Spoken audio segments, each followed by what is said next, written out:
আজিজ মোহাম্মদ ভাই এবং সামিরা 12 লক্ষ টাকার বিনিময়ে ডনকে তারা ঠিক করেছিল তাকে হত্যা করার জন্য। এই 12 লক্ষ টাকার চুক্তিতে ডন, ফারুক, জাভেদ সহ আরও অন্যান্য আসামি, মোট 11 জন আসামি, তারা তাকে হত্যা করার পরিকল্পনা করে এবং সেখানে যেদিন তাকে হত্যা করা হয় তার বাড়িতে সেদিন এখানে আজিজ মোহাম্মদ ভাই ছিল, উপস্থিত ছিলেন, সামিরাও ছিলেন, অন্যান্য আসামিরা ছিল। তাকে প্রথমে তার নাকে মুখে ক্লোরোফর্ম দেওয়া হয়, ক্লোরোফর্ম দিয়ে তাকে অচেতন করা হয় এবং তার অচেতনটাকে তাকে আরও গভীর করার জন্য, নিশ্চিত করার জন্য তাকে ইঞ্জেকশনও দেওয়া হয়। তারপরে পরবর্তীতে তার মৃত্যুটাকে নিশ্চিত হওয়ার পর তাকে ফ্যানের সঙ্গে দড়ি দিয়ে ঝুলিয়ে রাখা হয় এবং এই যে তাকে ঝুলিয়ে রাখা হয়েছিল, যে দড়িটি সেখানে ব্যবহার করা হয়েছে, সেটা ডন তার স্বীকারোক্তিমূলক জবানবন্দি মতে ডন নিজে তার মাথায় বেঁধে সেখানে নিয়ে গিয়েছিল।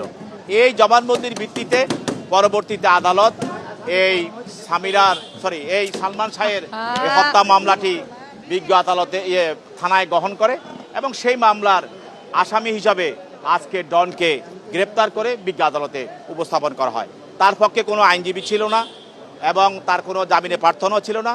বিজ্ঞ আদালত এই তদন্তকারী কর্মকর্তার দরখাস্ত মতে এবং মামলার বিষয়বস্তু দেখে তাকে CW মূলে জেল হাজতে প্রেরণ করে।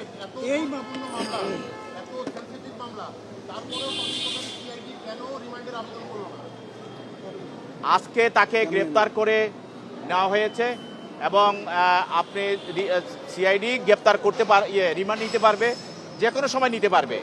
হয়তো আজকে নামার চিন্তা নাই, কিন্তু পরবর্তীতে সিআইডি তাকে রিমান্ডে নিতে পারে।